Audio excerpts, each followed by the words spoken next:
It's not easy to put at risk for the good of humanity, but Dr. Julio Antonio del Marmol did it over and over again. At the age of 12, he became the military leader in the Cuban Revolution, and 6 months later became the youngest spy for the West. 10 years later, he escaped with his cover blown, suing for 12 hours to Guantanamo. 40 years later, he fearlessly confronted a U.S. president who embraced the communist regime. You will find the details in The Lightning and Bin Laden.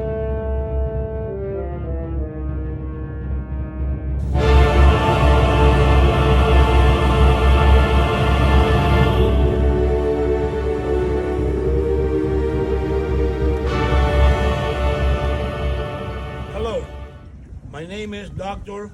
Julio Antonio del Marmol. To those know me already, my code as a spy for over 60 years of my life has been the Cuban lightning. Today we will talk about something different than what we've been talking before. Something more fresh and recent, and actually something affect everyone. Because when we elect a president or a vice president or any public figure, and that individual or that individuals play corrupt politics, actually we all in the loose. We actually in deep trouble. And what I'm going to bring to you guys today is something that we don't even know if we're going to put this in the public or not. We just want to document it because I give you this information 2 weeks ago to my publicist, and no one and nobody in the network wanted to touch it, including the network, quote, supposed to be in the facts, in the truth, and conservative news. Nobody want to poke the giant in the eye because, they know the consequence. We don't care, and we actually tell it the truth the way it is, with no clothing at all, and naked. And what I can say to you today, be prepared, because it's something you're not probably going to see anywhere else, and probably maybe half a year in the future, or a year or 2 years, it will happen, and then you're going to remember that I say that to you today, if we decide to make this public. I got fresh information from my associates and the intel. The Cuban government desperately want to reopen the embassy in Havana. The Trump closed and Obama established in there, no matter what recommendations to not do so. Unfortunately, President Obama opened that embassy in Havana against our recommendations in the intelligence community. They're not going to be looking for trouble. As we know, the Cuban government being exporting terrorists and disturbing the peace and democracies around the world for over 60 years now. Obama being, unfortunately, in the extreme, as we got Biden now, he considered it's going to be enacting his bill to establish a relation with Cuba because, no president that do that before. Anyway, the consequence to that is over 70. Their personal workers in the embassy have to be retreat. And don't believe nothing of what I say. Go and check it out. Affecting Sanadine and got a brain damage by radiation occurred by a sonar, what we call sonar laser beam that's being directed to these people to extract from the memory all the information they want. There's been disputes, the not, the yes it is, but the point and the fact is that everybody in the embassy gets sick. And we had to extract the majority then, and eventually President Trump closed the embassy and stopped relations again with Cuba. Now,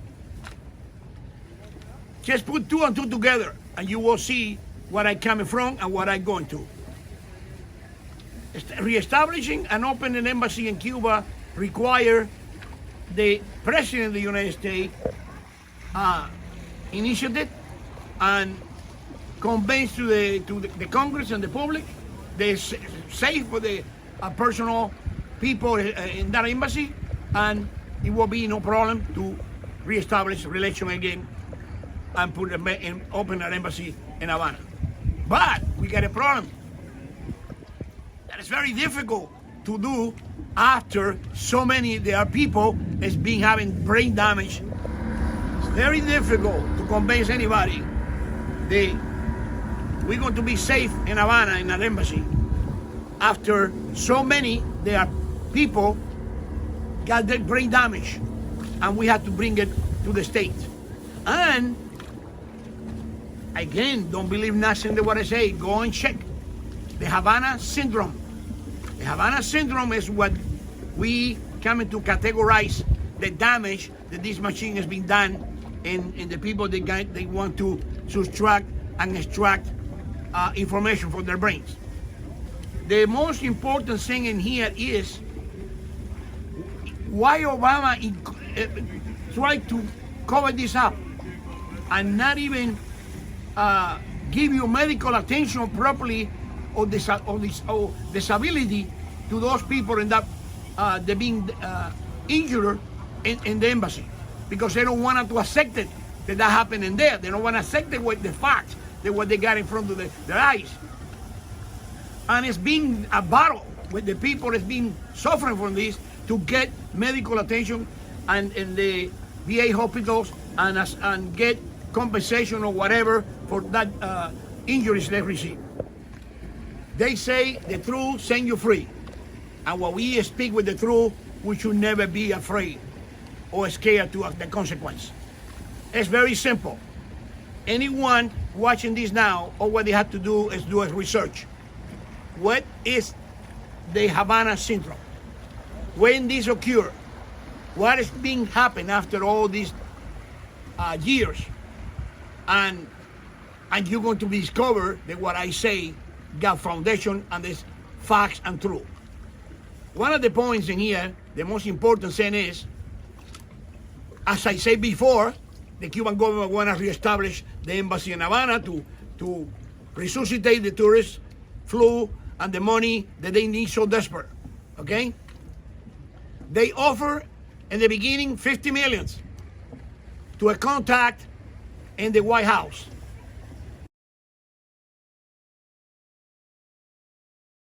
This fresh information coming from the source in the intelligence community and my sources all over the world.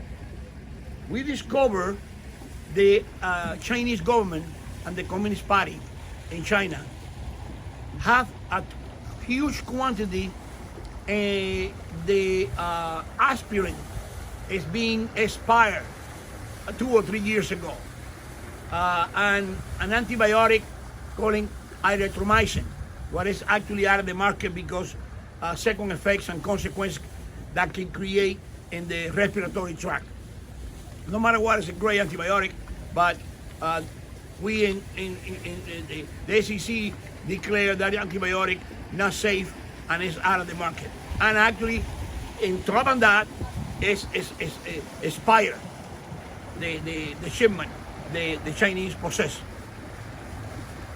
They come with like a good communist with a great plan to deceive people once more.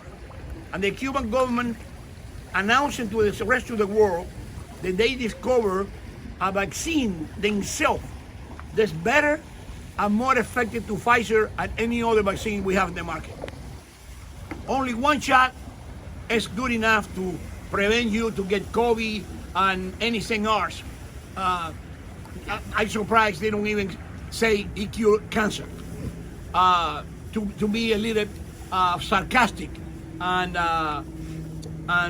put a little spice the humor in what I'm saying to you guys tonight. Today, you're going to say, well, what that had to do with anything? Well, the Cuban government leave out of the tourist flew in Havana and in the rest of the island. Send the Russians and the Chinese being squeezing the knot and demanding more and more stuff from them in order to get help. The Cuban brains in the Communist Party coming with the idea to fomentate the tourists again in huge quantities. And the main target as a country is England and other countries around the world, but they hit England first. Promising people that they got that vaccine, that super vaccine, the cure all, and they're going to give you for free to those people visiting Cuba in the near future. Preparing the island with all the amenities and stuff to welcome and bring back the fluid to tourists to survive, because they practically are starving. And this is a government. We're not talking about the people. The people in Cuba is being starving for years and years and years, and they don't care. But anyway, one of the things they demand is open the embassy in Havana. The President Trump closed and Obama opened. No matter what, we against to our recommendations to not do that, because it's going to give you more life. One. The individual negotiating, according our sources, in behalf to the White House, start the bidding at 50 million. It go to 75 million. It keep growing to 100, 150. And the last information we have for our sources is not completely settled, but it's in between 200 to 250 million dollars they offer to reestablish the embassy in Havana. My question to you guys is simple. If this is not facts, this is not a truth, I'm going to give you one tip, what is going to show you there's no doubt that what is going on. Because the Cuban government say, okay, we're going to go for it. We're going to give you more money, no problem. But you have to give us a just a goodwill. And how are you going to do that? You're going to show the fresh move in a major network that you cannot take it back later. That one of the main sources in the Department of Justice or the diplomacy or whatever make a statement in a major network that they actually is credible, and they're not going to back off later on what we actually give you to you guys, the money as a goodwill to you continue in this negotiation. And all what we're going to say is, I'm going to let my guy here into the marketing to tell you exactly the names and the show what they move to give you that particular proof, a goodwill to the Cuban government that they're going to proceed and open that embassy in Cuba in order to receive the 200 or 250 or 300, whatever they end in the negotiation for. Do you please, Mr. Todd Gosler? Absolutely. So the article was written on CNN, and the reporters were Katie Bo Lillis, and the contributing was Michael Conti and Jennifer Hansler. The article was published on CNN, and the date of the publication, as you see here, is a screenshot of said publication for you to go ahead and go research this on your own. The title again is U.S. Intelligence Community Report says pulsed electromagnetic energy could cause Havana syndrome. Very simple. When you see that, you're going to realize that they already sent their officials to make a statement and declare to the public that the prior president don't have no reason to close that embassy. In other words, they try to diminish it, cover it up. Even we got over 70 people injured in that embassy in order to get that bribe that the Cuban government offered to this particular administration in order to reestablish relations and open that embassy in Havana.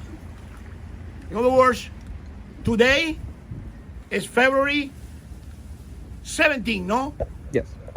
February 17. We just want to leave this mark as a day they make these statements because this is going to be continued. But if we decide to go public with this, that way this is not buried, like many things buried in the history before.